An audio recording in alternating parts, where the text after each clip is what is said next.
Allow, put on hold, rename. No, I don't have.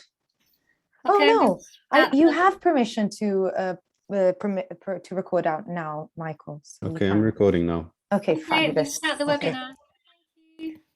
Thank you. Can I check that my headphones are working okay?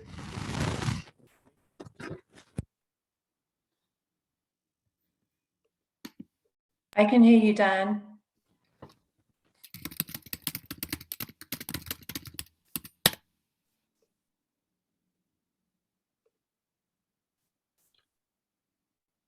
Yes, I can hear everyone.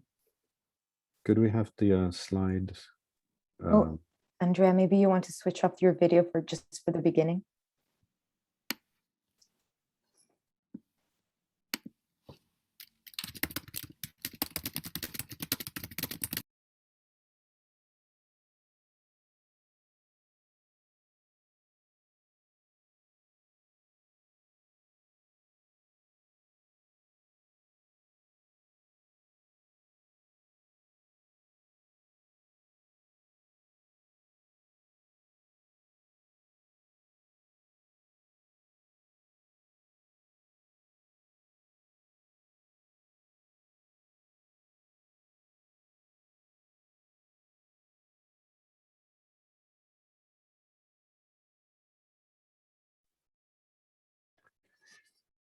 Welcome everyone to our first session in the, Sejam todas as pessoas muito bem-vindas à nossa primeira sessão do nosso evento Cosmovisões, Arte Latino-Americana e a Virada Decolonial. Antes de começar, tenho algumas mensagens iniciais.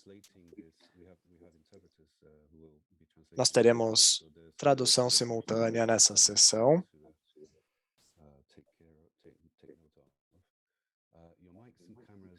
Se precisarem de tradução, selecionem o idioma de sua preferência. Seus microfones e câmeras estarão desativados ao longo dessa sessão. Se precisarem, nós temos transcrição ao vivo. E os idiomas de tradução desse idioma serão português, inglês e espanhol. Para ativar o sistema, cliquem num botãozinho que tem um globo e selecionem o idioma de sua preferência. Do contrário, podem deixar o canal desativado e ouvirão o som original. Por favor, enviem seus comentários e perguntas utilizando o botãozinho Q e A de perguntas e respostas. Nós lidaremos com esses comentários e dúvidas ao final deste evento, que está sendo gravado em 3 idiomas. Com isso, agradeço muito a atenção de todas as pessoas.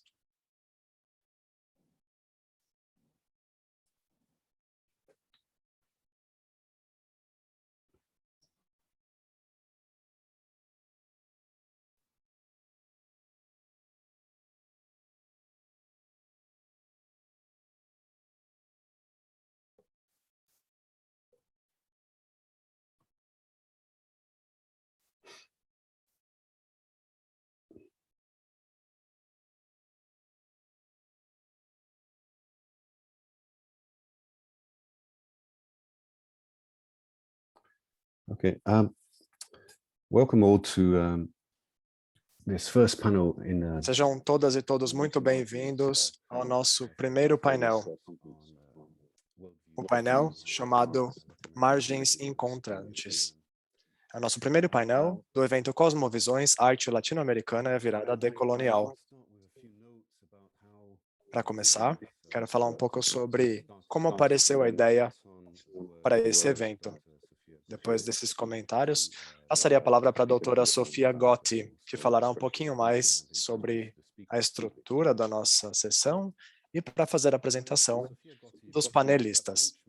Quando a Sofia Gotti falou comigo a respeito dessa ideia de organizar a conferência, e pensando agora, esse projeto já tem mais de 10 anos. Na época eu fiquei intrigado e não tinha muita certeza da ideia. Meeting Margins, ou Margens Encontrantes, era um projeto de pesquisa que estava em andamento dentro do Departamento de História da Arte e do Centro de Pesquisa, juntamente com a Universidade de Essex, as pesquisas de arte transnacional, identidade e nação na University of Arts, London. foi financiada pelo Conselho de Pesquisa de Humanidades e Artes. Nós tínhamos aqui 4 acadêmicos em etapas diferentes de suas carreiras, que tinham abordagens diferentes para com os estudos de arte latino-americana. Se eu não me engano, na época, a única pessoa que trabalhava com as questões decoloniais era a Maria Íñigo, que falará conosco hoje. Ao longo de 3 anos do projeto, esse projeto Meeting Margins, nós trabalhamos com várias pessoas que colaboraram, que trouxeram muitas proposições de alta importância. Algumas dessas pessoas gentilmente concordaram em participar aqui do nosso evento Cosmovisões, incluindo Andrea Giunta. Pesquisadora Giunta fundou o Centro para Estudos Visuais Latino-Americanos, o CLAVIS, na Universidade de Texas. E através da mediação de Isobel Whiteleg, Andrea e sua equipe colaboraram com o projeto Meeting Margins para organizar o primeiro fórum de acadêmicos emergentes, trazendo mais de 100 pessoas que pesquisavam na Europa, Estados Unidos e América Latina. Essas pessoas apresentaram artigos a respeito de vários temas em painéis em Austin, no outono de 2009. Quando eu olho para trás e lembro dessa conferência, eu diria que nós conseguimos, através dela, eu diria que ela nos deu um senso de direção. E, com base nela, nós entendemos para onde esse campo do conhecimento estava indo. Muitos dos jovens participantes naquela época agora se tornaram figuras-chave dentro da disciplina. Dan Quiles, que está conosco hoje também, que vai participar do nosso painel, bem como Miguel Lopes, que vai entrar na nossa sessão de corpos políticos, cuja liderança será de Cecília Fajardo no dia 18 de novembro. São alguns exemplos disso que falei. Cosmovisões não tem nenhuma pretensão aqui de chegar a uma pesquisa amplamente abrangente. Essa colaboração com a Universidade do Texas, lá em 2009, ia nesse sentido, mas nós modestamente esperamos que esses desenvolvimentos dentro dos estudos da arte latino-americana possam ser percebidos e debatidos ao longo desse mês de novembro. Se em 2009 já ficava evidente que a categoria América Latina ou arte latino-americana era problemática por conta da sua homogeneidade subjacente, hoje a interseccionalidade dessas perguntas e abordagens, não somente do ponto de vista da denominação continental, mas também do ponto de vista da construção de discursos nacionalistas, colonialistas, precisa ser debatida. De um lado, a teoria descolonial parecia ser uma abordagem emergente a esse campo do conhecimento na época, e hoje o termo é muito amplamente utilizado, e ele é tão usado que ele tem o risco de perder o seu potencial crítico. É importante pensarmos nisso durante os debates de cosmovisões. Se a questão da representatividade ainda é importante, ela agora se aplica não somente do ponto de vista do cânone ocidental, mas também do ponto de vista de contextos nacionais e regionais, colocando um foco mais específico agora no problema do protagonismo ou na sua falta dentro dos grupos marginalizados. Falando de um ponto de vista pessoal, me parece que aqui nós temos uma oportunidade.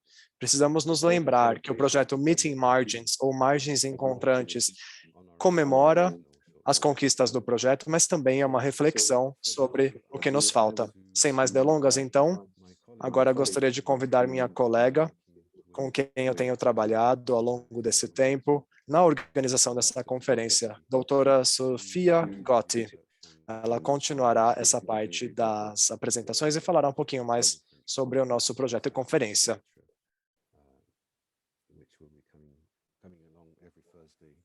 Nós nos encontraremos aqui todas as quintas do mês de novembro. Sofia, por gentileza.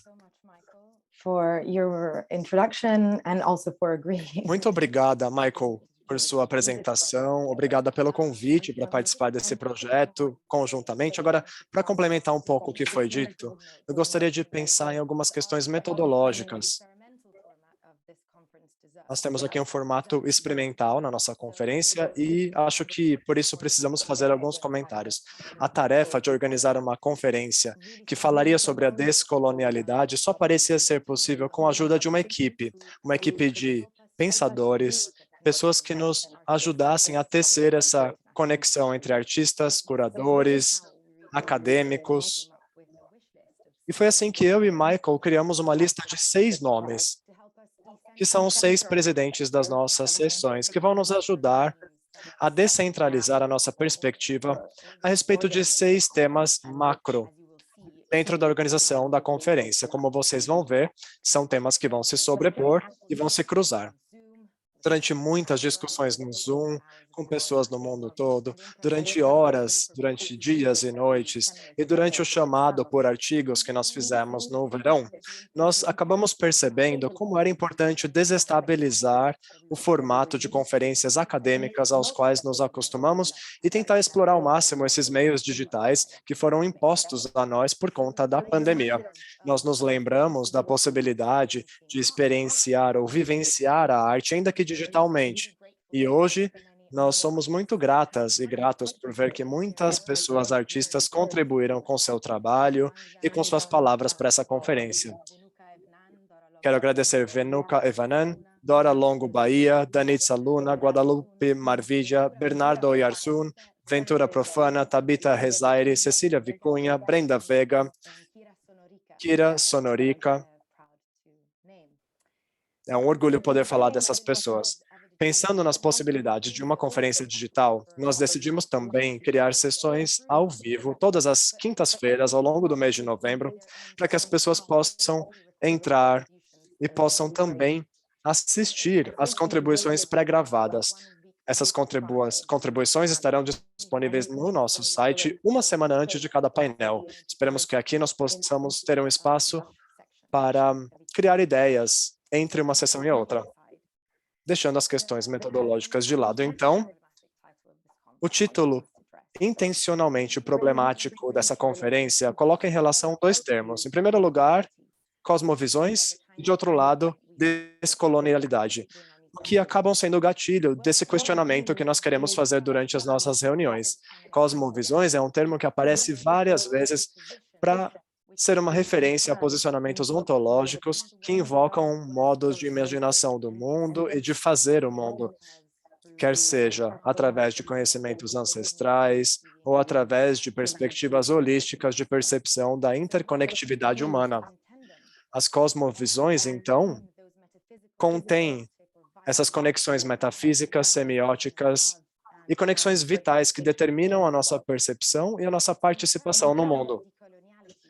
Nesse sentido, o termo decolonialidade ou descolonialidade, como Michael disse, sugere esse desfazer de legados de encontros trágicos, de cosmovisões distintas e não iguais, que resultou na imposição de práticas extrativistas e violentas que acabam estando subjacente e que governam o mundo capitalista, neoliberal, globalizado e homogêneo no qual vivemos. O primeiro chamado do uso do termo cosmovisões tem a ver com as ecologias do conhecimento indígena. Essa é uma expressão utilizada por Boaventura, que é o nosso palestrante magistral da semana que vem, que considera a amplitude das globalizações contra-hegemônicas no Sul. Na primeira sessão, da quinta-feira que vem, de Pablo José Ramírez, com o título A Poética de Abiyala, em direção a uma história não colonial da arte contemporânea, nós vamos examinar os hábitos extrativistas, coloniais da história e a capacidade da arte contemporânea de, nas palavras de Pablo, interromper esse desejo neoliberal. Quando nós falamos sobre essa representatividade dos marginalizados, existe uma prática institucional implícita que foi construída através de um discurso universalizante definido por suas omissões.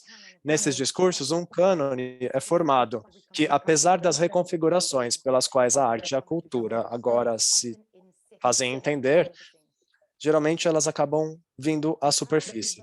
O painel, com foco nas instituições, presidido por Catherine Deseger e com discurso magistral de Pablo Miada, tem uma conexão direta com o painel dedicado à descolonização do cânone, cuja presidência será por Ana Magalhães, com palestra magistral de Rafael Cardoso. As 2 sessões vão falar sobre o cânone e instituições como formações políticas.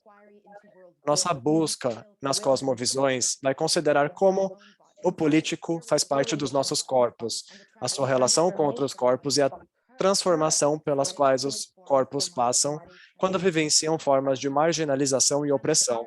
O painel, liderado por Cecília Fajardo-Hill, que eu gostaria também de reconhecer como uma fonte de inspiração fundamental para a formação da minha subjetividade feminista e decolonial, nos dará a oportunidade de vivenciar formas de conhecimento corporal através de vários artistas e através das vozes de contribuidores importantes, incluindo Lilia Moritz Schwartz.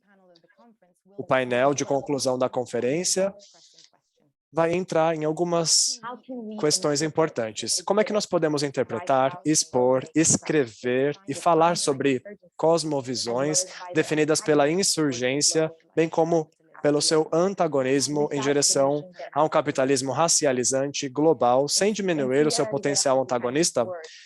Nas palavras de Silvia Rivera Kusakanki, como é que nós podemos resistir à formação de um jargão, um aparato conceitual e as formas de referência e contra-referência que isolaram os tratados acadêmicos de qualquer obrigação para com ou em diálogo com forças sociais insurgentes? Nesse último painel, liderado por Kenya Eleison, nós vamos buscar questionar tais sistemas de referência, começando o trabalho da nossa última magistral, artista Ventura Profana. Fica claro que todas as abordagens à questão da descolonialidade e das cosmovisões e do fazer de mundo não são exclusivas. Pelo contrário, elas estão sempre interrelacionadas. E é nessa interrelação que nós esperamos que emerjam os antagonismos. Finalmente, eu gostaria de agradecer a todos e todas as palestrantes, inspiradoras e inspiradores que não foram mencionados, mas que nós teremos a oportunidade de apresentar em cada semana. Em ordem de aparição são Lena Goyer, Christian Vargas Paiaueque, Carolina Castro, Pamela Desjardins, Clara Masnata, Heloísa Rodrigues, Sebastián Eduardo Dávila, Gabriela Hermana, Miguel Lopes, Guilherme Marcondes, Jans Baugarte, Alessandra Caputo Raffe, Catalina Imicicos, Fernanda Pita, Liliana Clavijo, Felipe Hernandes. Agradeço especialmente a Anneli Marisa Aliaga e Heloísa Rodrigues, que nos ajudaram nas preparações finais até chegarmos no dia de hoje. E, é claro, agradeço muito a todos os financiadores que possibilitaram a existência dessa conferência. O fundo Leverhulme Trust, que dá apoio para minha Fellowship Leverhulme Early Career no Departamento de História da Arte, a Universidade de Cambridge, é claro, o Centro de Culturas Visuais, a University of the Art, o Centro de Pesquisa para Arte Transnacional, Identidade e Nação na Universidade de Artes de Londres. Agradeço a Lynn Finn, Sophie Pant, agradeço a Aldo Vedor também, encarregado aí por toda a tradução simultânea do evento, e finalmente, Octavian Belitzen, pelo design da nossa página na internet. Antes de começar a nossa mesa redonda sobre margens encontrantes, ou meeting margins, quero dizer que a discussão vai demorar mais ou menos 1 hora, depois nós abriremos para perguntas. Fiquem à vontade durante a palestra para colocarem as perguntas de vocês no chat ou no Q&A, para que nós possamos ler aos palestrantes. E, finalmente, é meu prazer aqui apresentar rapidamente nossos palestrantes da noite. Teremos Isabel Whiteleg, liderando essa mesa, historiadora da arte, curadora e diretora do Centro de Pesquisa de Pós-Graduação na Escola de Estudos Museológicos da Universidade de Leicester, juntamente com Michael Lasbury, co-organizador, vice-diretor do Centro de Identidade, Arte Transnacional e Nação, pesquisadora em História da Teoria da Arte na Chelsea College of Arts. Andrea Giunta, professora na Universidade de Buenos Aires, onde fez seu doutorado, e a principal pesquisadora no CONICET, na Argentina, e que é autora também de muitos artigos sobre arte internacional e latino-americana. Maria Inigo Clavo, pesquisadora, curadora, professora assistente na Universidade Aberta da Catalunha e também palestrante no programa de curadoria da arte e de arte pública na Whitechapel Gallery, em Londres. Finalmente, Daniel Killis, professor associado, presidente de História da Arte, Teoria e Teoria Crítica na Escola do Instituto de Arte de Chicago. Muito obrigada pela presença de todos vocês. Estou animada pelas conversas. Muito obrigado, então. Vou parar de compartilhar minha tela e passo a palavra a Isabel. Hi. Olá, I must begin with some thanks. I really want to thank eu gostaria também de agradecer a Maria, a Andrea e o Daniel por poderem participar da nossa sessão de hoje. I think that Michael and I are on the same page. Eu e o Michael concordamos com relação ao que nos lembramos sobre meeting margins, as margens encontrantes, e a nossa reação quando a Sofia sugeriu que meeting margins fosse um precedente para o nosso encontro aqui no Cosmovisões. Meeting Minds foi um fórum que aconteceu em Austin e, de muitas formas, foi o maior legado do projeto. Eu não estou querendo dar um ar de grandiosidade, mas reuniu uma grande comunidade de acadêmicos que trouxe a arte latina transnacional e também grandes colaborações novas e que perduraram. Não quero tomar muito do tempo que temos para debater, mas gostaria de contextualizar as coisas falando sobre o contexto em que surgiu o Meeting Margins. A partir da década de 50 até o final de 70, abordou as relações transnacionais entre a Europa e a América Latina e entre os países latino-americanos individualmente. Essas relações incluem aquelas criadas por críticos da arte ou artistas, bem como eventos e publicações que davam apoio à circulação, à recepção da arte, bem como ideias e a formação de redes distintas e identidades originais. Meeting Margins também foi uma extensão e desenvolvimento de um projeto anterior chamado Arte Latino-Americana no Reino Unido. Foi graças a esse primeiro projeto que conheci André e Daniel e o seu trabalho. Esse projeto começou a ser desenvolvido lá em 2016 e passou por 2007, chegou até 2008.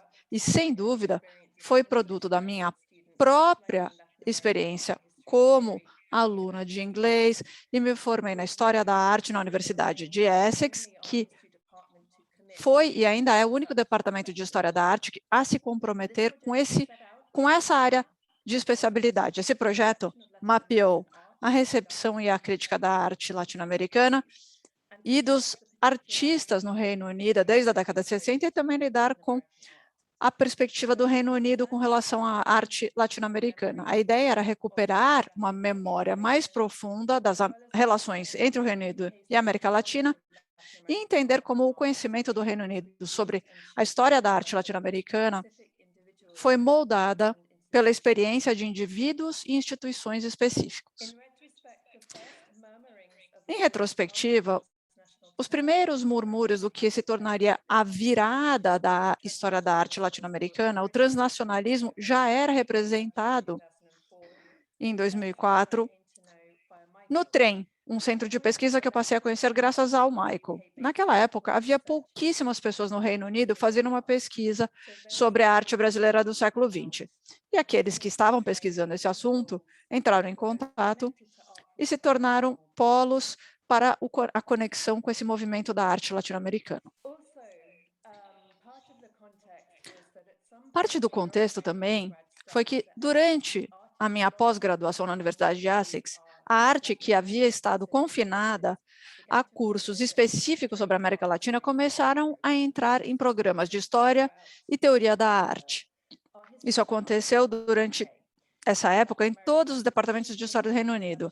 O Comitê de Aquisição de Arte Latino-Americana foi criado em 2002 e, assim, o trabalho dos artistas também passou a estar mais presente de forma física aqui. Uma mudança para essa abordagem transnacional surgiu através de trabalhos que tinham uma pesquisa mais específica em termos de origem e aqueles que se beneficiavam de um currículo mais amplo geograficamente. Em 2007, eu fui coautora de uma obra com meu colega a minha colega de pesquisa, Taina Caingo, e o nosso artigo, que foi escrito para uma conferência em Nova York, organizada pelo Daniel com Irene Small, comparou áreas de conhecimento dos Estados Unidos e do Reino Unido, bem como a prática. A Taina e eu, naquela época, argumentamos que o evento mais característico de uma abordagem vinda do Reino Unido à arte latino-americana era a tomada de decisão de contextualizar uma nova aquisição dentro de uma exibição de uma coleção dedicada à conexão da artista com Londres. Essa abordagem, que ainda era conhecida como transnacionalismo, fazia sentido da arte brasileira como se fosse algo adquirido por um museu do Reino Unido e, ao mesmo tempo, criou exposições com as primeiras aquisições da arte latino-americana, como a Signals London Gallery na década de 60, e obras que até então praticamente nunca haviam sido exibidas publicamente. Meeting Martins foi concebida nesse contexto, como uma empreitada conjunta entre Essex, representando áreas de especialização geográfica, e o Train, fundando esse curso, e essa abordagem da história e teoria da arte foi amplificado posteriormente por Andrea, fazendo uma ponte entre os Estados Unidos e a Argentina. Ela se uniu a nós quando estava se mudando de Buenos Aires para Austin, para se tornar catedrática. Em 2008, a proposta de Meeting Margins citou observações de uma abordagem nova, transnacional, para a história da arte latino-americana, com pesquisadores na Europa, Estados Unidos e América Latina, para projetos e iniciativas lançados recentemente, como Terra Foundations, New Core for Research, sobre encontros de artistas dos Estados Unidos, Europa e América Latina. E aí, quando fizemos os artigos para Meeting Margins em Austin, isso provou que o nosso instinto estava correto. No espaço entre escrever a proposta e iniciar o projeto de fato, as nossas próprias relações com o termo transnacional e as suas implicações se tornaram mais críticas. O risco de que isso apenas expandiria e não desafiaria esse território da arte europeia e americana, acomodando apenas os artistas que estavam numa posição de serem transnacionais, e que esse contato já poderia ser uma alegação de propriedade. Nos concentrando em redes formadas dentro da América Latina, mesmo dentro dos países em toda a região, acabou conseguindo mitigar esse risco até certo ponto. Mas, com referência a isso, eu gostaria de falar sobre os participantes dessa mesa redonda.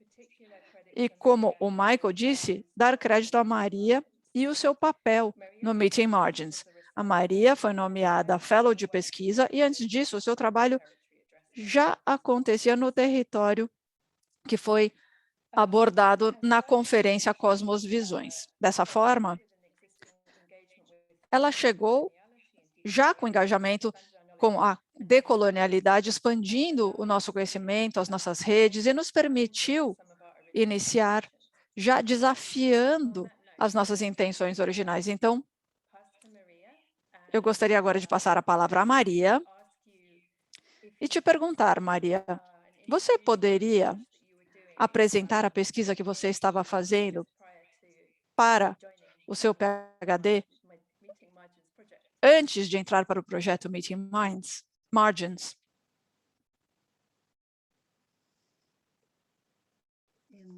No puedo poner el vídeo, está bloqueado. Não estou conseguindo passar o vídeo, está bloqueado.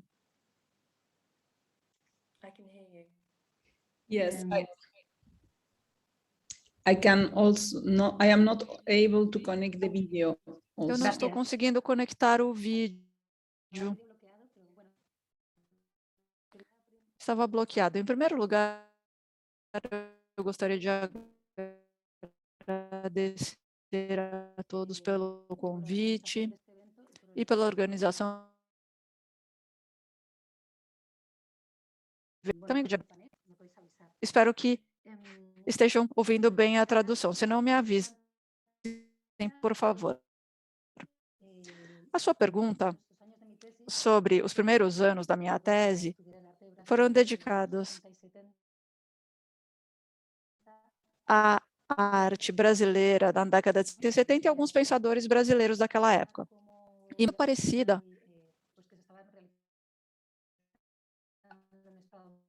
àqueles da época pós-colonial nos Estados Unidos e no norte da Europa. Como pensavam a teoria naquela época? Os artistas estavam se adiantando à teoria, criando um pensamento através de uma perspectiva decolonial. A ideia era entender como era importante pensar em conceitos como se fossem viajantes, criados dentro daquele contexto. Aquela ideia de in-between de Rui Barba, por exemplo, era muito parecido com a intermédia de Santiago, na década de 70, mostrando que os conceitos podem ser utilizados como ferramentas de desativação do decolonial.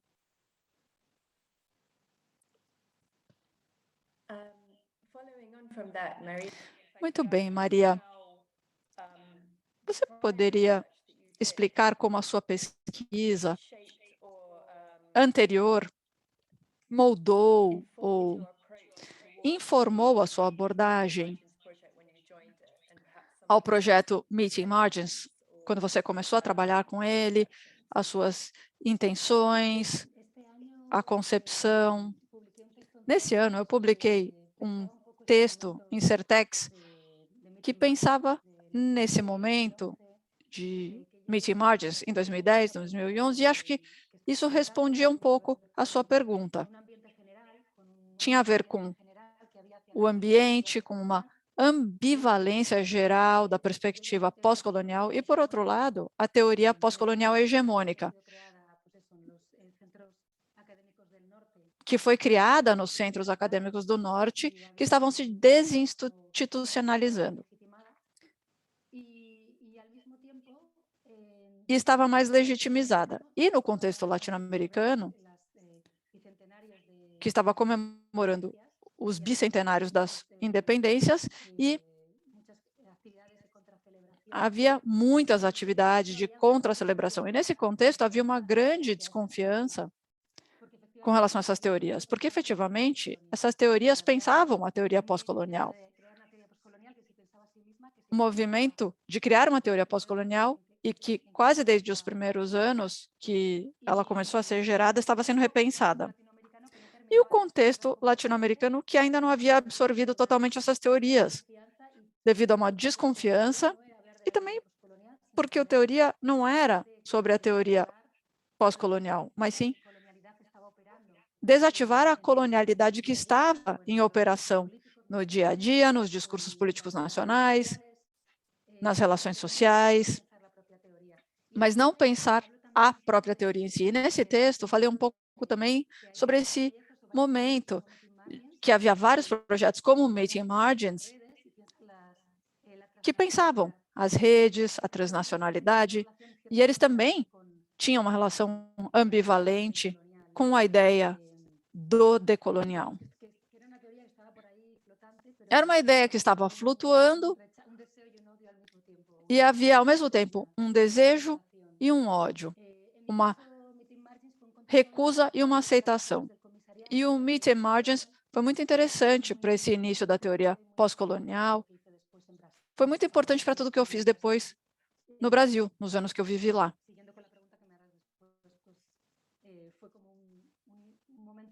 Foi um momento muito importante para poder concatenar diversas teorias e reflexões posteriores. Muito obrigada, Maria. E é claro que nós estamos refletindo a respeito de um momento que agora parece que faz muito tempo.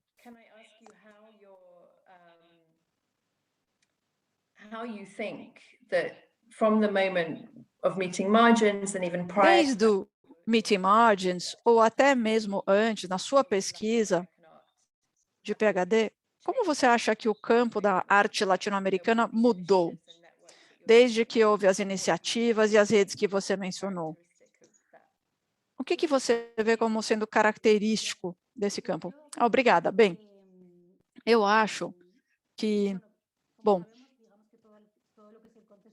Nós sabemos que esse contexto de teorização sobre a virada pós-colonial sofreu uma expansão, uma consolidação muito forte, e não só dentro do âmbito da teoria pós-colonial hegemônica, em outros também. Há outras formas de pensar o descolonial que já existiam há séculos na América Latina ou há décadas.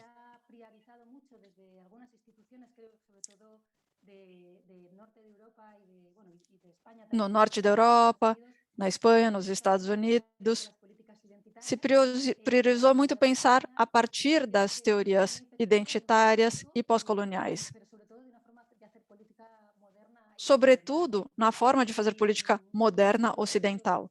E, como nós sabemos, a ideia da hegemonia e colonialidade andam de mãos dadas.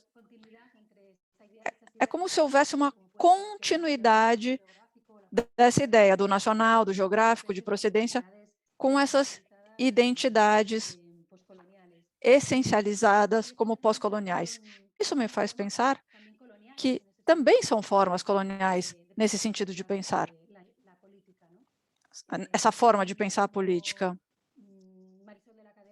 Marisol de la Cadena, por exemplo, pensa que o político não começa a falar do pós-colonial se não houver outras formas válidas de fazer política. Agora, existem outras maneiras que eu acho mais interessantes, que podem coexistir, mas tem uma capacidade também muito forte de repensar a academia e as relações sociais históricas, que é olhar para a história, que tem a ver com aqueles meus estudos que eu falei antes, principalmente no Brasil, porque a história da arte foi criada muito através desse comissariado. É muito interessante analisar a história a partir dessa perspectiva.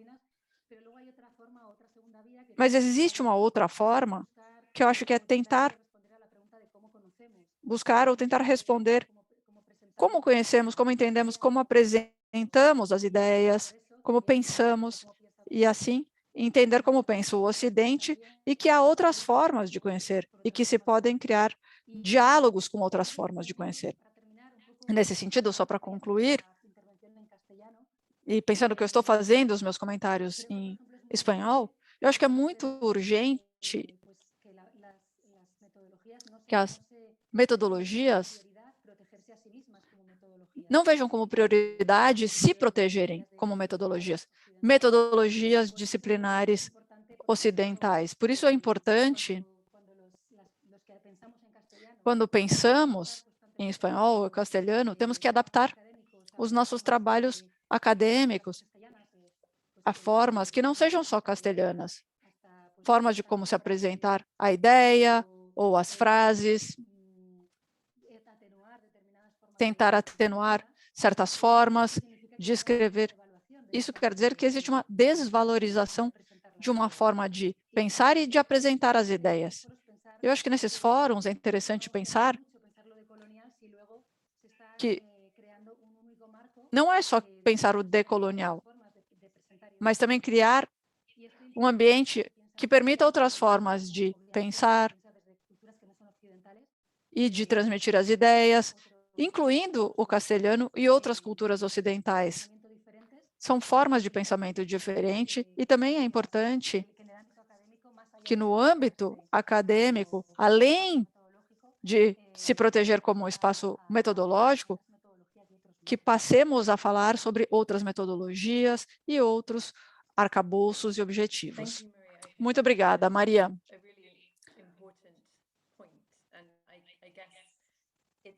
Importantíssimo esse comentário. É difícil entender qual é a capacidade do conhecimento acadêmico se adaptar ou permitir e criar outras estruturas em que outras formas possam se encaixar. Eu diria que, se não se pode mudar as metodologias, nós somos objeto de estudo e não sujeito. Concordo totalmente com você. Te agradeço muito por levantar essa questão. I think I need to move on to our next Eu acho que precisamos passar of preserving time. ao nosso próximo convidado, porque não temos muito tempo. Andrea, I want to eu invite you to, and I know it's a long time ago. We're all Eu sei que já faz muito tempo, né? Nós estamos todos aqui but at the moment when we met, lembrando muitas coisas, mas você se lembra quando nos conhecemos em Buenos Aires? Eu falei a respeito dos projetos. there were researchers working Eu sabia que existiam pesquisadores trabalhando com você transnational relations. e que estavam analisando as relações transnacionais, como por exemplo. Mas I suppose I'm sort of asking you what the proposition of the eu queria te perguntar qual era a proposta do projeto de avaliar a América Latina através de uma lente transnacional ou em termos de relações. O que isso queria dizer para você naquela época? Ou como que isso se relacionava com a pesquisa que você estava fazendo, que os seus alunos estavam fazendo em Buenos Aires naquela época? Muito obrigada por esse convite. Eu estava aqui me lembrando da introdução da conferência de Austin de 2009, e eu estava, inclusive, lembrando-me aqui do momento exato no qual nos conhecemos. Nós nos conhecemos lá no centro, na Ricoleta. Isso foi lá em 2006, 2007. Olha, desde então, muita coisa aconteceu. Eu gostaria de destacar alguns pontos aqui importantes. Do ponto de vista da perspectiva transnacional e internacional sobre a arte latino-americana, a primeira vez, em 1993, foi quando eu organizei uma grande conferência no México.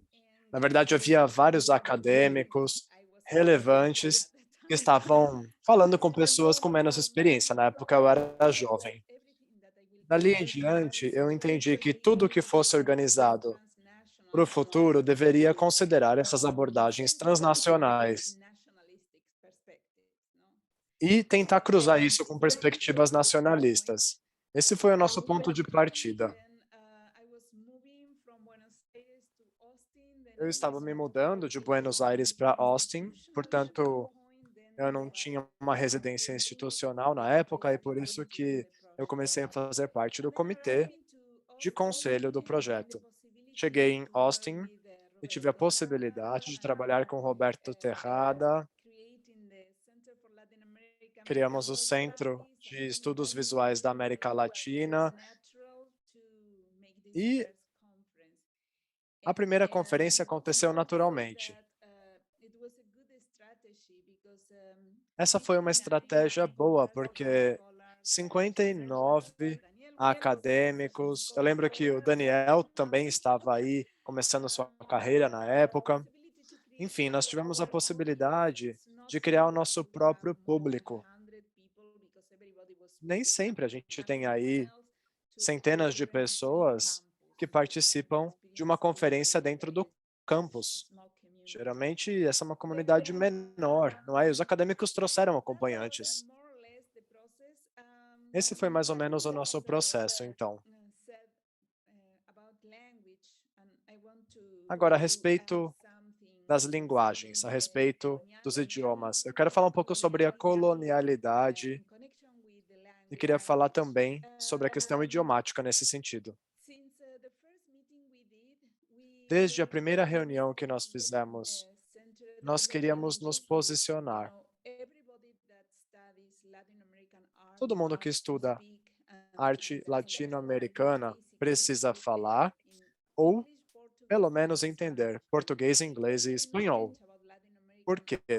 Porque o conhecimento sobre arte latino-americana não se cria só em países da América Latina. Não se cria só em português ou em espanhol. Esse conhecimento também se cria em inglês. Esse foi o nosso posicionamento do ponto de vista dos idiomas. É claro que, para mim, é muito melhor falar espanhol. No entanto, a nossa concepção sobre o idioma Por exemplo, o inglês que eu estou falando está longe de ser um inglês perfeito, é um inglês corrompido. E essa corrupção do inglês é o que faz com que essa língua seja utilizada como ferramenta. E é claro que existem marcadores coloniais. Agora, o espanhol também tem marcadores coloniais. E eu gosto dessa fluência mesmo. Eu gosto de passar de um idioma para o outro, entender o que está sendo criado, pensado e pesquisado nesses 3 idiomas, porque assim eu acho que eu consigo absorver e entrar mesmo nessa dinâmica da pesquisa. Eu tenho uma apresentação aqui de PowerPoint, eu não sei se vocês querem fazer mais alguma pergunta ou se eu posso já começar a compartilhar minha tela, só para dar uma ideia de como foi essa primeira reunião. Great, Andrea, yeah. Claro, Andrea, com certeza. Then I will share this short PowerPoint. Also, Vou compartilhar aqui uma apresentação rápida. Como sabem, todos os projetos estão conectados de um jeito ou de outro. Eu gosto desses 3 pôsteres aqui em espanhol, em inglês e em português. No entanto, esse foi o pôster da primeira reunião. Aqui vocês podem encontrar nesse site, no canto inferior direito, um PDF no qual vocês podem ver os assuntos sobre os quais falamos e a riqueza dessa discussão. Eu quero mostrar também os logos. Temos aqui a Universidade do Texas, o departamento, a faculdade, mas também tem a Universidade de Essex aqui, a Universidade de Artes de Londres, não é? O projeto Meeting Margins, o Conselho Europeu, a Train, e instituições também de Buenos Aires aparecem aqui. Instituições que já apoiavam aí, pagando as passagens dos acadêmicos que estavam vindo de Buenos Aires. Essa foi uma iniciativa excelente que reuniu diversas instituições e até instituições como a Arteba, que está mais conectada ao mercado. Nesse slide, nós vemos um gráfico de pizza por Luiz Adrião Vargas que mostra a participação nesse primeiro fórum de discussão. 15% eram da Universidade do Texas, depois a Universidade de Buenos Aires, em terceiro lugar nós vemos aqui a UNAM, em quarto lugar a Universidade de Nova York, e mais uma vez quero agradecer a Eduard Sullivan, porque ele nos apoiou muitíssimo, é um colega excelente. Depois temos a Universidade de São Paulo. Depois temos aqui a RCA, Universidade de Nova York, de Barcelona, de San Diego, de Essex, de Yale. E aqui uma série de outras universidades que participaram, levando apenas uma pessoa. Aqui nós vemos os mesmos números em um outro gráfico. É interessante, porque nós vimos uma participação enorme de universidades da América Latina, da Inglaterra. Não vemos muitas da Europa, em termos gerais. E vemos também universidades, é claro, dos Estados Unidos. Aqui vemos o número de participantes por país. É claro que a maior representação aqui era dos Estados Unidos, porque era mais fácil para os alunos de lá irem para a conferência, também recebiam financiamento. Enfim, é um processo importante esse de aprender como envolver as instituições e como fazer com que ajudem na organização da conferência do ponto de vista financeiro. Depois temos aqui o número de participantes por país, aqui por região. Temos Estados Unidos, América Latina e Europa. E é interessante olhar para esses gráficos depois de tanto tempo, porque eu acho que a pesquisa na América Latina e na Europa cresceram muito. Aqui temos o número de participantes por estado dos Estados Unidos. Aqui a mesma visualização em outro gráfico. E eu queria mostrar um pouquinho sobre o que foi feito após esse congresso em outros fóruns que organizamos, aqui em 2010, em 2012. E também como esse projeto, de certa maneira, continuou. Isso com a nossa bolsa que recebemos, juntamente a George Flaherty, co-diretor dos estudos latino-americanos, com suporte do Goethe. Essa é a imagem que foi publicada juntamente com os artigos. Bom, essa era uma apresentação rápida, só para falar um pouquinho da minha perspectiva a respeito desse histórico e também para falar para todos os participantes que desse fórum nasceu uma nova geração de acadêmicos e acadêmicas em arte latino-americana. Eu acho que essa foi a contribuição mais importante. Eu estava olhando aqui os nomes dos participantes hoje e todos eles estão em locais excelentes, estão continuando a fazer seus estudos em universidades excelentes. Eu não incluí aqui as fotos das festas, não é? Também tivemos muitas festas, foi muito legal. É isso, essa foi a genealogia aí do México até o projeto que nós desenvolvemos juntos. Acho que existe uma conexão aí entre todos esses eventos.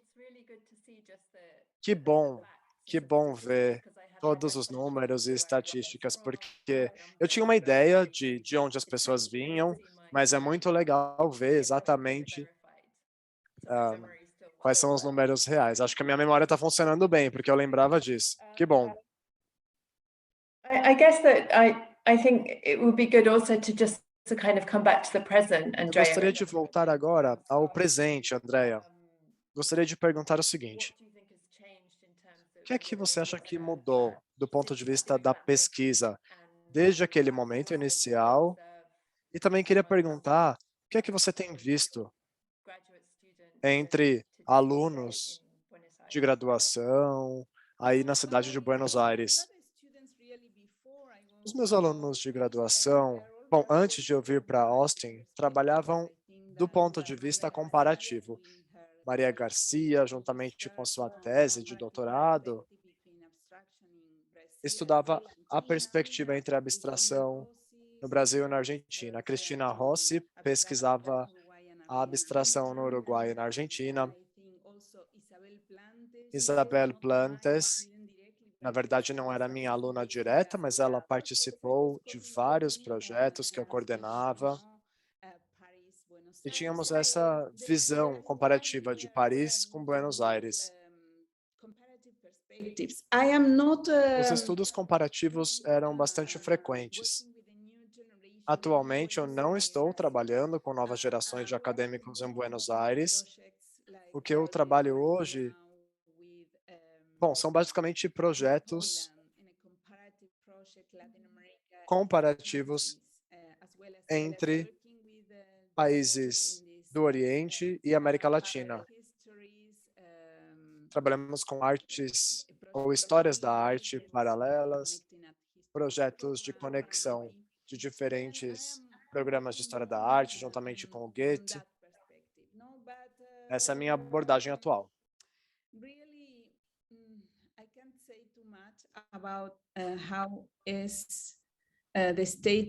Por isso, eu não sei dizer exatamente como está a pesquisa em Buenos Aires. Não sei em que pé estão os novos acadêmicos, mas eu gostaria aqui de complementar e falar um pouquinho mais sobre as perspectivas coloniais e como a história da arte é escrita. Para mim, algo importante é conseguir refletir a respeito desses aspectos e tentar desenvolver outras perspectivas do ponto de vista da resolução de problemas. Em vez de me aprofundar na teoria, em vez de tentar encontrar exemplos, na prática, o meu ponto de partida era a história da arte para esclarecer alguns pontos. Em primeiro lugar, para entender como a história da arte canônica é bastante redutivista, ela só se baseia na história da arte moderna, se baseia na história de poucas cidades da Europa e uma cidade dos Estados Unidos. Eu também questiono as diferenças entre centro e periferia, principalmente porque o termo periferia foi um termo bastante desenvolvido na América Latina e que foi utilizado já desde o final dos anos 80 e início dos anos 90, usando-se uma perspectiva colonial, mas tentando trazer valor à periferia. 30 anos depois desses esforços intelectuais, o que nós vemos atualmente é que a periferia, utilizar esse conceito de periferia não é produtivo do ponto de vista dos acervos, das coleções e do ponto de vista da construção de uma perspectiva sobre o que é arte no presente. Atualmente, eu não gosto mais de falar da noção de centro-periferia, porque a ideia de periferia foi uma ideia elaborada pelos centros para nomear o que quer que não sejam ou que não façam parte deles, porque se identificam como centro. Gosto de trabalhar com noções como a vanguarda simultânea e tento analisar essa definição de vanguarda. Pensando na perspectiva de Peter Burger como um pedaço do passado, como algo documental, algo que foi pensado nesse sentido lá nos anos de 1970, quando ele escreveu.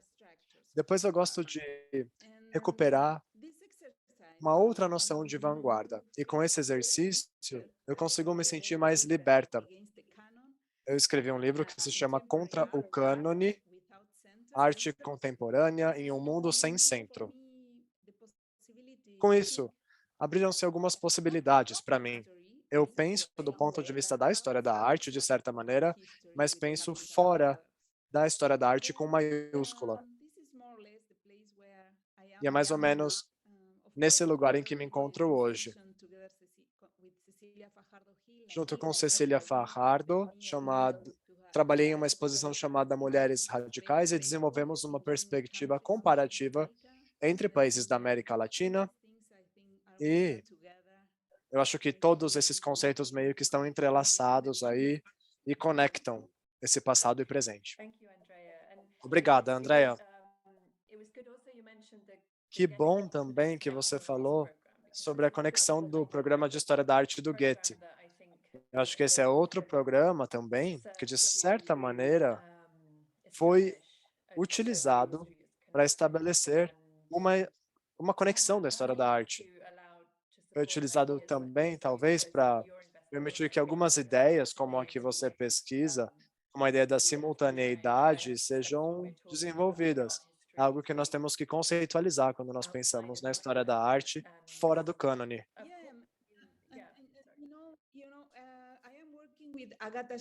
Pois é, eu estou trabalhando com Agata Chatuba, da Universidade de Varsóvia, e nós estamos comparando feminismo nesses países orientais e o feminismo na América Latina. Como não comparar, não é? No começo, parece que eles não têm nada a ver, mas há muitos pontos de similitude que estão aparecendo pouco a pouco. Eu acho que esses exercícios são importantes para que nós pensemos nos processos e que pensemos no contexto. Nós, sim, compartilhamos ou não alguns aspectos e com isso nós podemos trabalhar do lado de fora dos centros. Nós não precisamos ir a Paris, a Londres, a Nova York e outras cidades para entender os processos que nós refletimos dentro desse espírito de inovação, vanguarda e dentro dessa conquista de ideias e de sentimentos.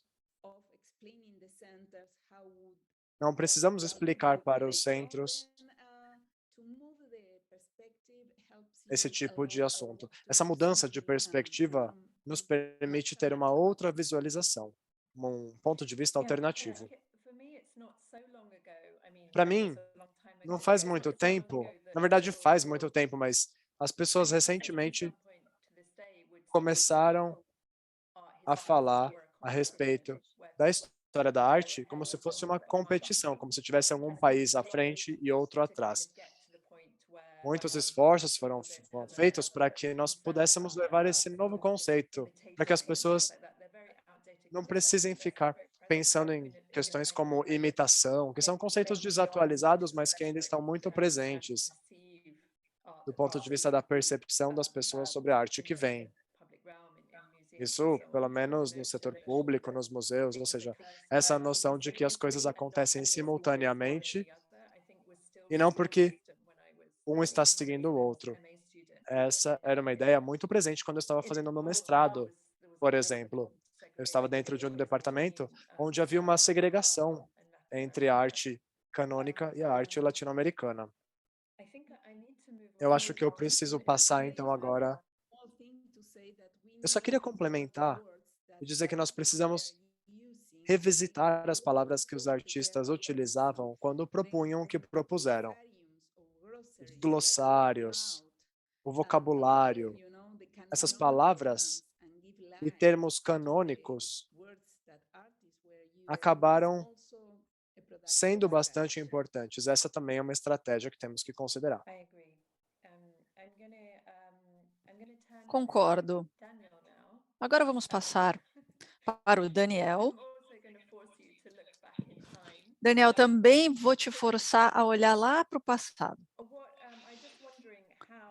Eu queria saber como a sua abordagem à área de arte latino-americana começou, porque eu sei que você não veio dessa área de formação, você se encontrou com a arte latino-americana através da história da arte.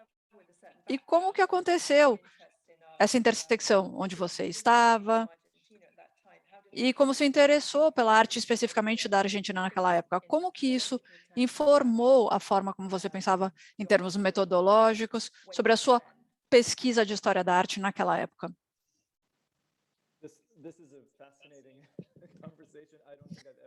Essa conversa é incrível. Acho que eu nunca participei de uma discussão como essa, de pensar na história da nossa vida acadêmica, mas eu estou gostando muito. Inclusive, eu queria dizer que é uma honra estar participando dessa mesa redonda. Sou muito grato à Sofia. Tenho certeza que todos vocês tiveram um papel importante no tema dessa conferência, dessa discussão. E eu acho muito interessante termos uma posição crítica e autocrítica com relação ao nosso passado recente. Mas nós estamos considerando como que determinadas áreas acadêmicas se desenvolveram. Eu sou contra as narrativas de origem, então não vou nem sugerir que a minha geração tenha dado início a alguma coisa, mas também não se pode argumentar que, num lugar como aqui nos Estados Unidos, que é onde eu estou, que essa área se expandiu. E nós podemos discutir isso em termos muito mercenários. Houve uma proliferação de posições,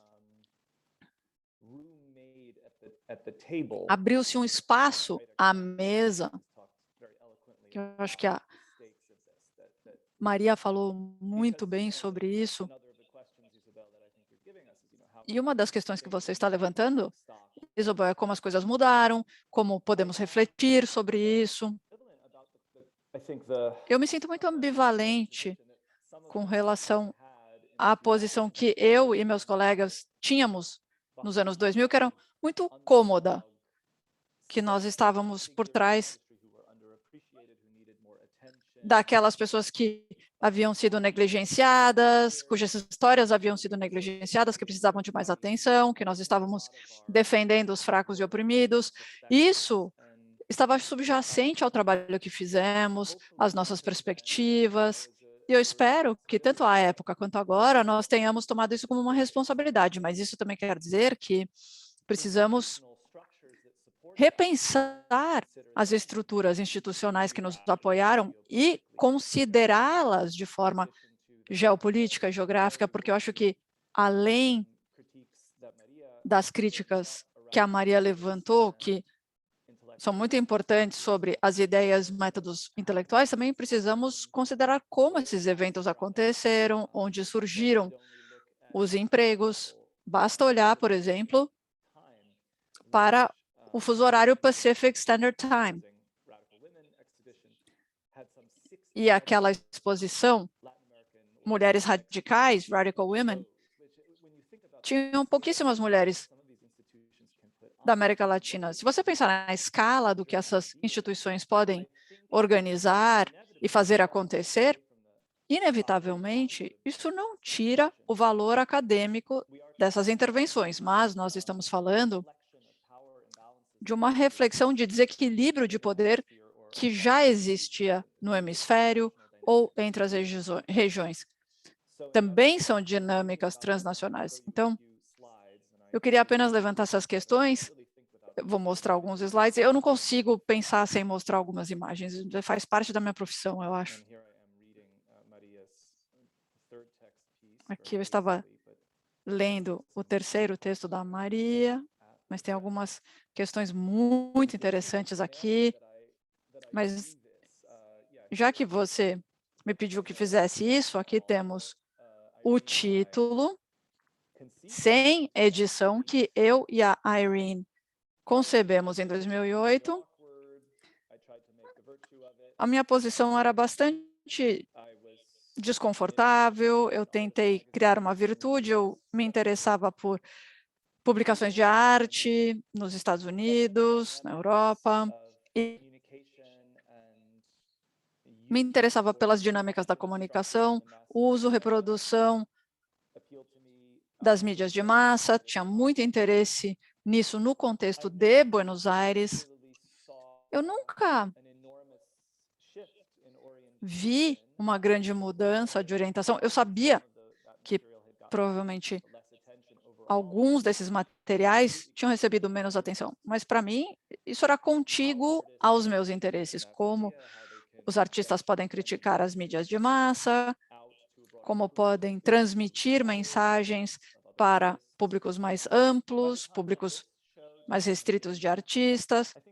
Em 2008, eu e a Irene estávamos interessados pela comunidade.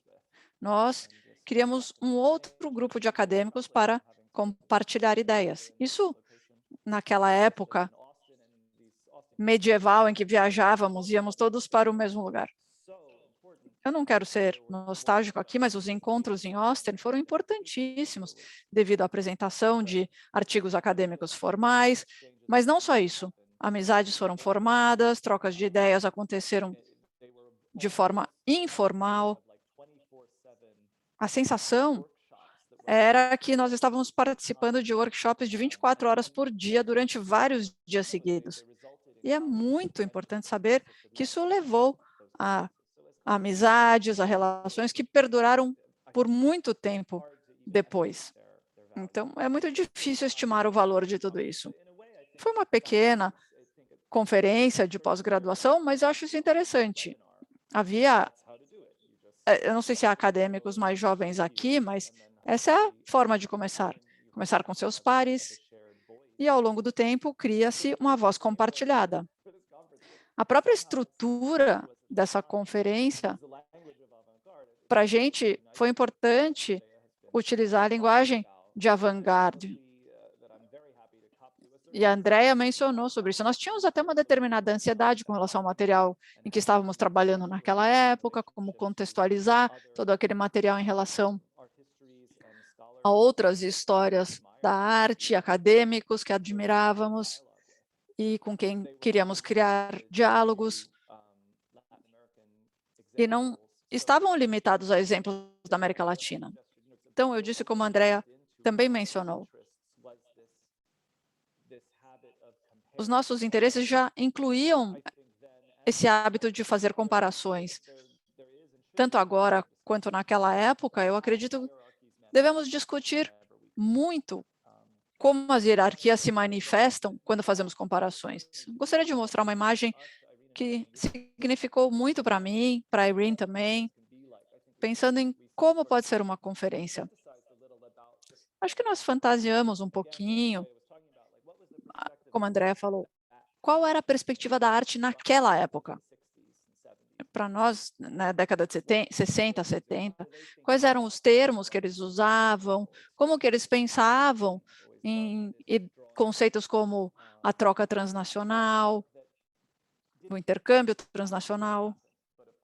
Um trabalho que não chegou a acontecer, mas um outro conceito para nós naquela época eram as propostas fragmentos, projetos não realizados e como tudo isso também tinha o seu valor. E avançou experimentos na arte, quer tenham sido implementados ou não. Esse sonho de um canal satélite, através do qual a América do Norte, do Sul e a Europa poderiam estar conectadas. De certa forma, só considerar essa ideia já ajudava a transmitir esse espírito. Como que esse campo mudou? Bom, basta mostrar essa imagem aqui no Instagram de ontem, da Marta Minuchin. MoMA, para mim, esses projetos transnacionais que desmistificam o trabalho do Centro e Relações Interamericanas, 1968,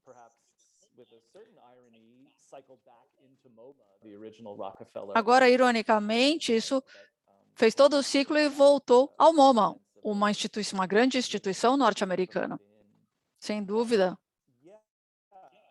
com críticas internas, mas essas figuras que nós lideramos à época, eu não sei se ainda existe um cânone, infelizmente eu argumentaria que existe, porque o cânone é uma manifestação de poder, então enquanto ainda haja um desequilíbrio de poder, cânones continuarão a existir em campos de estudo da história. Não cabe a mim defender isso ou não, mas isso ainda existe e precisamos lidar com a questão. Será que o campo latino-americano agora faz parte de um cânone? Quem viu o livro de arte Latinx, de Davilés, tem uma perspectiva dicotomista. Agora, a arte América Latina se tornou glamurosa e Latinx se tornou a menos glamurosa. Esse foi um material que eu apresentei lá em 2010, bem antes da gente imaginar que o Trump andaria pela superfície da Terra. Eu gosto de mostrar slides, mas eu queria mostrar que os artistas, os críticos, começam com a obra, um número por vez, um gesto por vez. E me interessava esse conceito de que o Davi Lamelas foi para a Europa em 68, passou a conhecer a arte conceitual, e a arte conceitual dele não era simplesmente entrar numa moda, mas ter uma crítica bidimensional. Eu acredito muito ainda nessa abordagem dele.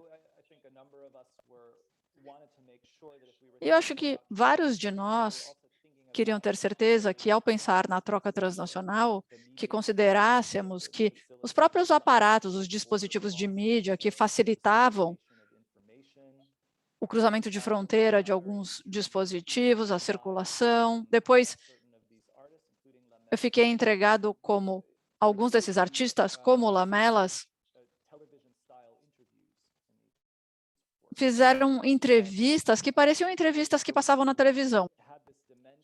Isso tinha para mim uma dimensão de consolidação de algum tipo de experiência de encontro que era um resultado do que eu chamava de migração artística. Isso é parte do que nós estamos discutindo aqui, não é mesmo?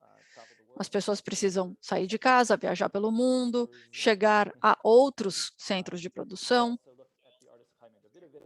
Também avaliei Davidovich, que para mim era uma figura muito interessante, que se via como um artista nova-iorquino, mas ele era argentino. E eu acho que ele tinha muita consciência do que estava acontecendo na Argentina, mesmo quando ele não estava lá. Então, quais são os conceitos transnacionais que entram na carreira de um artista ou nas obras de um artista? Não precisamos ter um movimento unidirecional. Eu acho que os artistas são onívoros. O uso que ele fazia de entrevistas me interessava.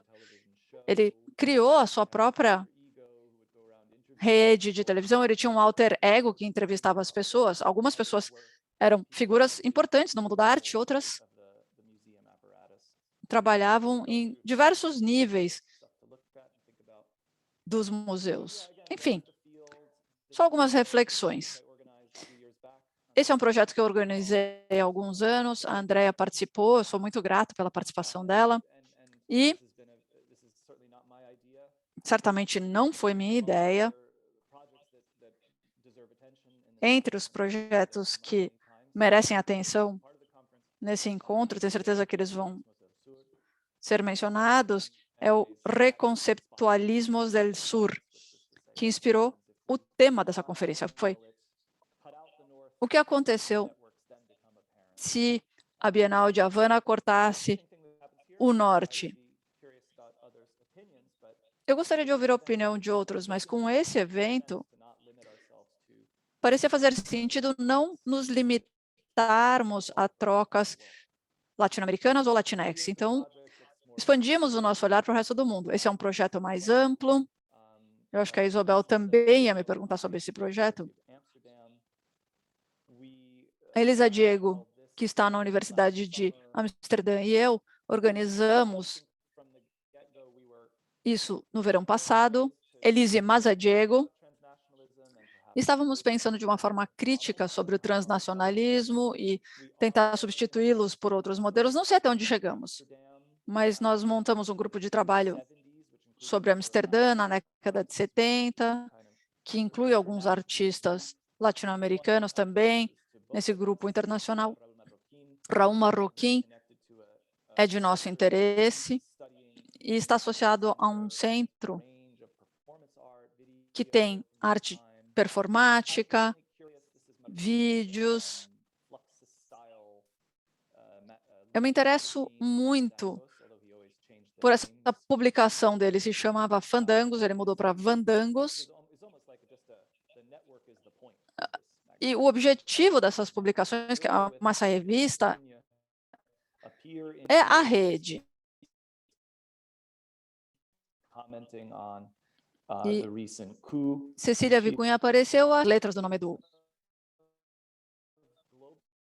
país. Essa questão dos fluxos globais também é muito interessante. Eu não tive tempo suficiente para analisá-la como eu gostaria, mas eu sei que existe, tem outros artistas interessados em redes transnacionais da mesma época. E existe aí uma conexão tênue com fluxos, assim como o vídeo e a televisão, de Marroquim. Enfim, é só para fechar o círculo da minha fala. Ele também tinha uma imagem satélite fantasmagórica com uma comunicação utopicamente clara, através de compartilhar essas palavras. Obrigada, Daniel. Eu estou impressionadíssima com as suas reflexões sobre aquele momento. E você foi muito honesto. Foi uma reflexão crítica a respeito do que você sentiu naquele momento. E depois de tudo que você falou sobre... Eu não sei se você chamou de abordagem transnacional, mas eu gostaria de levantar esse termo, abordagem transnacional agora, porque eu acho que nenhum de nós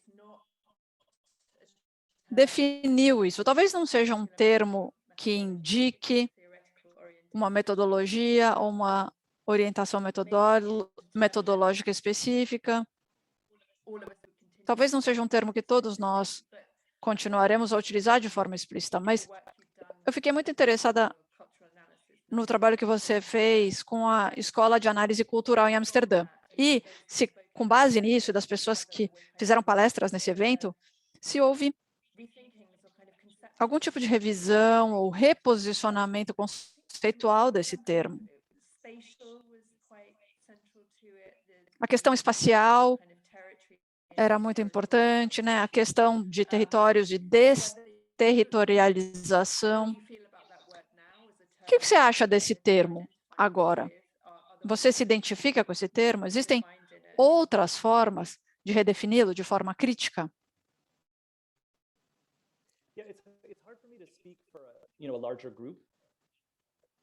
Eu acho que é difícil falar em nome de um grupo muito grande, não é? Mas eu diria o seguinte, a ideia era buscar alguns modelos metodológicos a partir dos trabalhos de artistas que eu analiso. Então, essa ideia de fluxo global, para mim, é bastante intrigante. Não é uma questão só de quem está às margens, mas se trata de entender que há alguns locais que não são reconhecidos, como eu posso dizer?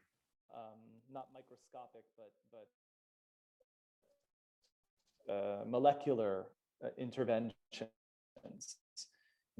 Isso do ponto de vista, eu diria, talvez a abordagem metodológica precisaria mudar para que nós possamos lidar com isso. Tem um tipo de literatura tão ambiciosos quanto o gay.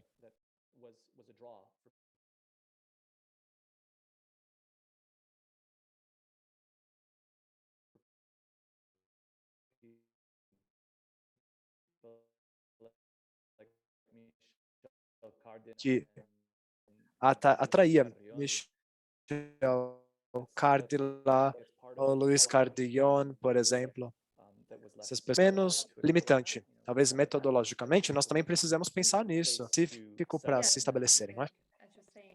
Eu acho que, como você disse, nós precisamos encontrar qual é o nosso caminho, qual é o nosso processo.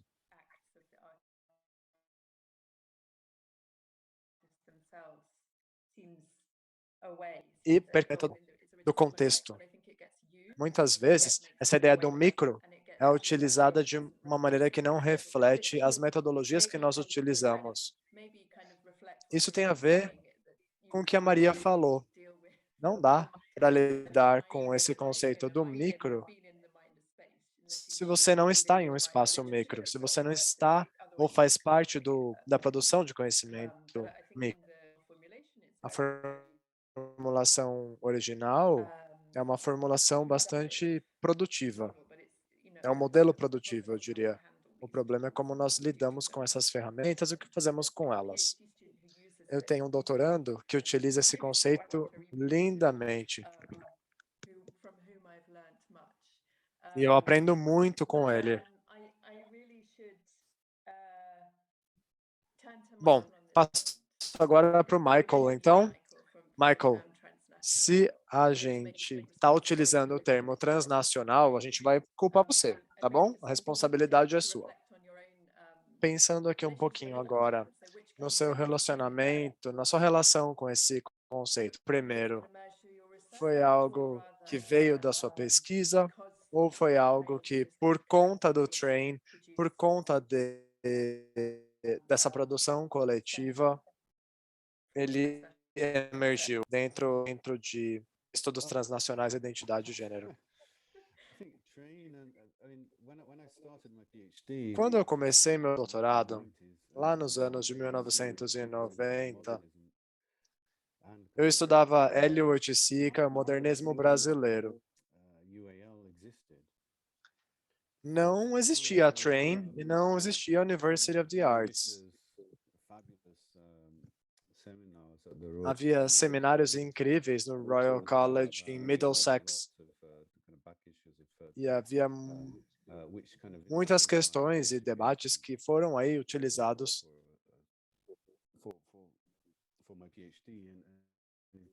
ao longo da minha pesquisa de doutorado. E foram importantes também para minha bolsa, a bolsa que eu me candidatei no then London Institute. Havia uma organização que reunia várias faculdades, incluindo Camberwell, onde eu estava.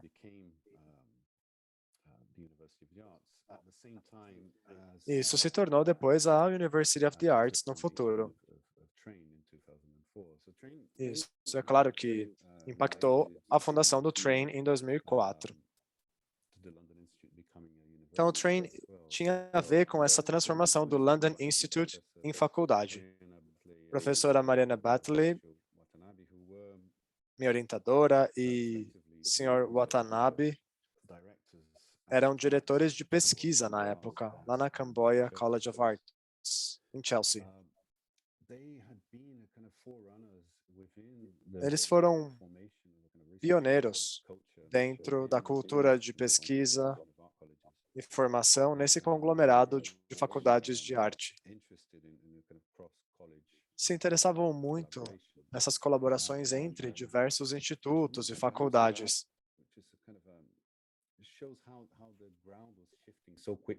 É interessante ver que tudo estava mudando muito rapidamente naquela época. Quando eu me candidatei à minha bolsa, na época, eu me candidatei para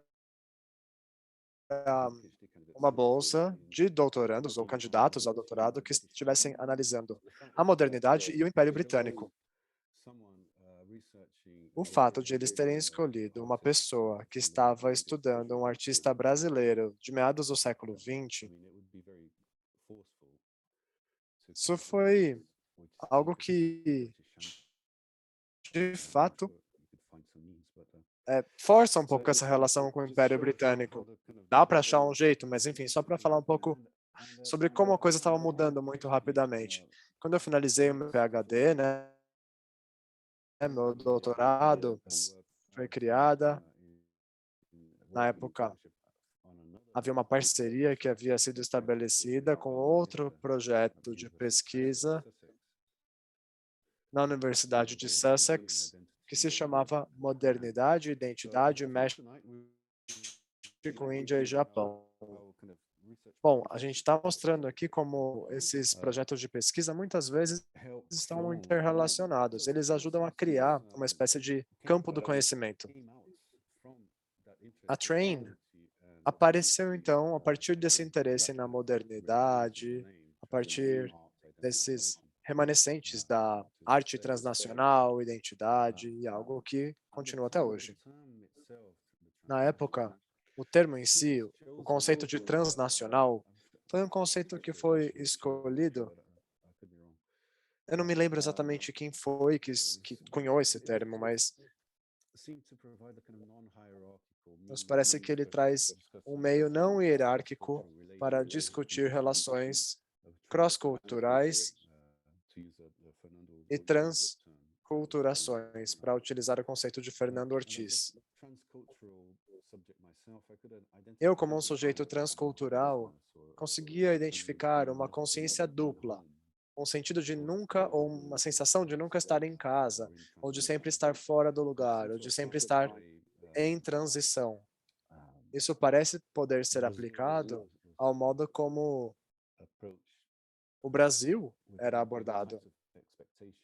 Ou seja, o tipo de expectativas que havia, os preconceitos para com o país quando visto de fora, bem como as narrativas emergentes, as narrativas em relação à arte contemporânea brasileira que evocavam algumas tradições, quer seja tropicália, antropofagia, e a representação desses pacotes dentro da instituição era algo que começou a atrair o interesse do Tate, por exemplo, que começou a adquirir aí obras dentro desse paradigma latino-americano. Esse foi um momento crucial aí, porque houve uma mudança. A compreensão mudou. Ou seja, em vez de consequência de nacionalismos e paradigmas, agora se pensa nos jovens artistas britânicos que dominavam os anos 90 para entender quanto de mudança aconteceu nessa virada do milênio em direção a algo que eu ainda acho ser uma noção bastante homogênea do que seria a arte global. Outra influência importante que eu deveria mencionar aqui na formação do Train foi Guy Brits, em uma exposição de 1990 chamada Transcontinental, Artistas Latino-Americanos. Essa foi uma referência para todos aqui no Reino Unido. Eu me tornei um dos fellows visitantes, um dos primeiros, e a sua contribuição, posso falar que foi importantíssima. A ideia do Transcontinental veio de uma frustração que ele tinha. Não uma frustração com Don Ades, curador da exposição, mas uma frustração com essa abordagem muito histórica para com o campo da arte latino-americana, que, na opinião dele, é algo que transparecia bastante dentro dessas exposições da arte latino-americana de 1989.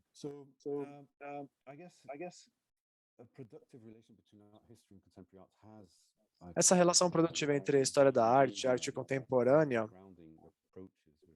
tem sido uma das abordagens de base que nós utilizamos. Estou um pouquinho preocupado só com o tempo aqui, por isso eu vou parar meus comentários por aqui. Obrigada, Michael. Obrigada por contextualizar um pouquinho aí o surgimento do Train, que é bastante importante. Você falou do Guy, falou da questão transcontinental. Eu acho que para mim o Train era mais um espaço do que as pessoas. São pessoas, claro, muito importantes, com as quais nós poderíamos trabalhar juntos em direção ao mesmo interesse. O termo transnacional é um termo que nós tentamos desembalar e tentar entender quais eram as referências. E há, sim, referências compartilhadas, referências que são um pouco diferentes. De todo modo, eu acho que foi um pouco uma rejeição do nacional e do nacionalista. Talvez agora, na nossa história da arte, o nacionalismo agora esteja mostrando sua face de novo. Aqui em todo lugar, não é? Não só aqui. Exato. Me parece que a minha relação com esse termo é uma relação que tem um pouco a ver com esse reconhecimento da nação, esse reconhecimento do que ela é do ponto de vista administrativo. Ou seja, nossa relação com a terra, enfim. E parece que agora...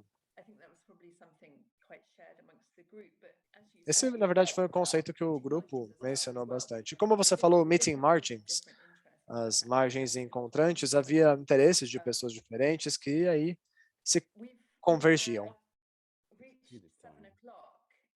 Bom, são 4 horas no Brasil, 7 em Londres. Sofia, será que temos tempo para perguntas? Desculpa entrar aqui de uma vez. Não, tudo bem, não tem problema. Eu gostaria de dizer que essa discussão foi extremamente interessante. Obrigada pelas apresentações, pela discussão. E teve uma coisa muito legal que aconteceu aqui no chat, é que as pessoas estão conversando entre si, o que é ótimo. No entanto, ainda temos 2 perguntinhas aqui que precisam ser respondidas. Se vocês tiverem um tempinho, alguns minutinhos, eu posso ler as perguntas, tudo bem? Uma é para a Andrea. A pergunta é a seguinte: se eu entendi direito, você está falando sobre trazer à tona esses glossários de artistas, é isso mesmo? Se sim, eu acho que a intelectualidade dos artistas muitas vezes transparece através das suas mãos. E eles são pressionados a falarem como acadêmicos e deixar, assim, os sentimentos e glossários que não correspondem à academia transparecerem. É isso? Andréa, não estamos ouvindo.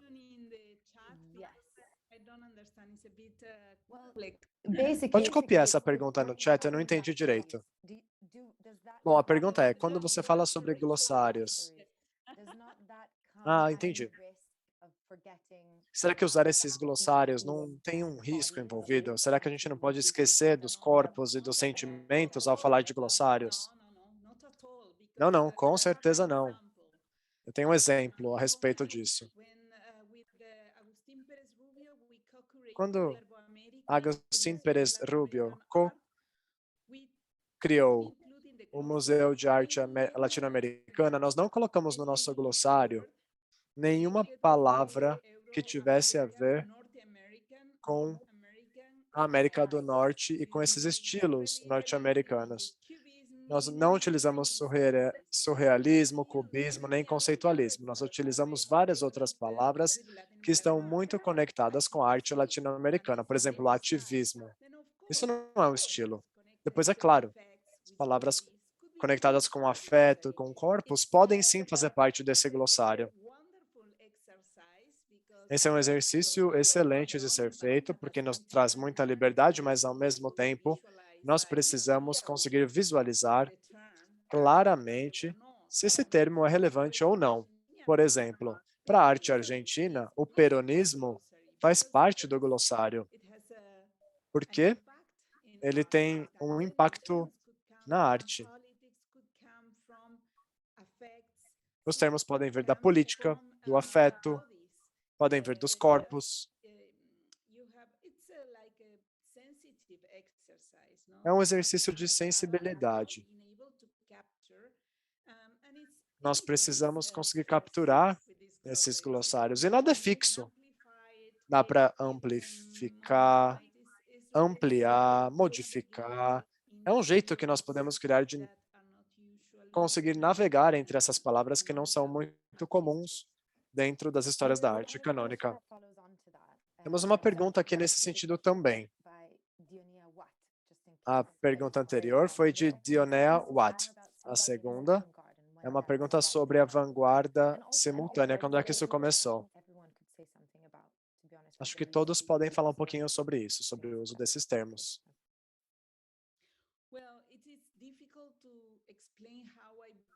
Olha, é difícil explicar como eu criei essa ideia de vanguarda simultânea. Isso não é só uma palavra.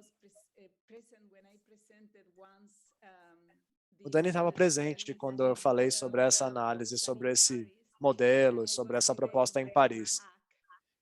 Eu fui muito atacada por isso, porque eu estava usando esse termo, esse conceito para analisar ou fazer uma abordagem da América Latina para com outras partes do mundo. Isso sempre acontece quando nós estamos fora do nosso contexto e quando nós queremos tentar entender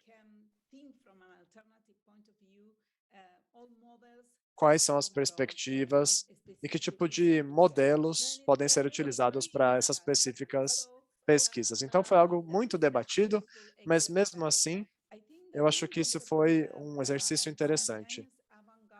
O contexto de vanguarda simultânea é um contexto que funciona muito bem e que funcionou na arte depois da Segunda Guerra Mundial. É um conceito útil para a América Latina e como ferramenta também para pensarmos no que estava acontecendo. Ou seja, a ideia de uma vanguarda era uma ideia que estava presente no Japão, em diferentes cidades da América Latina. É isso que eu tinha a dizer, não consigo mais falar. Obrigado. Tínhamos duas pessoas com as mãos levantadas aqui, uma de Liliana Claverro e outra de Rosie Potter. Eu não sei se gostariam de falar. There is also the speech function, but maybe they're not. Talvez não sei. Talvez as suas perguntas já tenham sido respondidas aqui ao longo do nosso painel. Also, for those of you who responded to the questions in the chat, do you Quero have any agradecer comments? também as pessoas que responderam pelo chat. Alguém quer fazer algum comentário final?